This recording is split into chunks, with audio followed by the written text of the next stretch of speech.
Bon, menu fenêtre calque.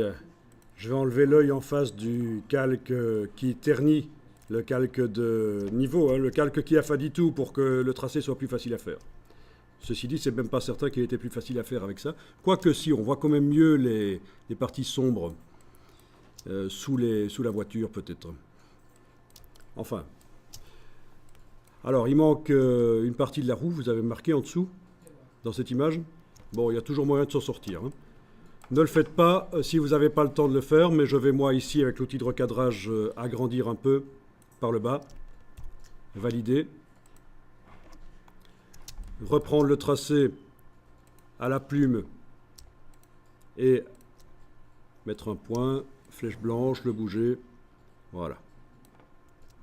Après il reste à jouer au tampon pour dupliquer ou d'aller chercher la roue de l'autre côté. Bon. Je vais faire ça un peu à l'arrache ici. On va dire c'est bon. Non, ça ne sera pas bon. Il va falloir que je fasse autrement. Il va falloir que j'aille chercher peut-être une partie là. Activer le calque d'en dessous. Faire un CTRL-J, vous vous souvenez. Nouveau calque par copier. J'obtiens un nouveau calque qui contient ce qui était sélectionné. Puis je vais aller le déplacer et le tourner. Ok. Alors j'essaye de faire une transformation manuelle sur les pixels que j'ai transférés sur un calque, mais en fait c'est le tracé qui se transforme. Parce que dans le menu édition, il est indiqué transformation manuelle du tracé. Pendant que le tracé est activé, ça se transforme en transformation manuelle du tracé. Donc ça fait partie des pièges Photoshop.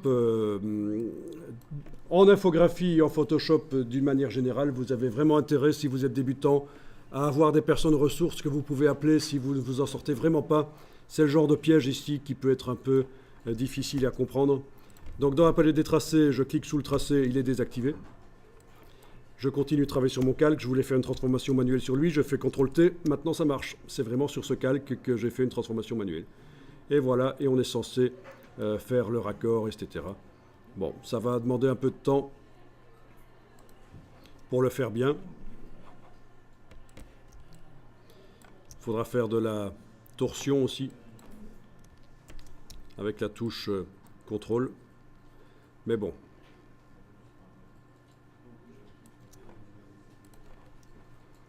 Ok.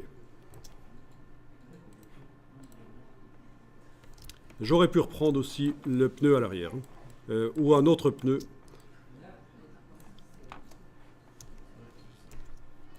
Ah, mais c'est... oui. Si on a possibilité d'avoir un autre pneu, c'est pas plus mal, oui.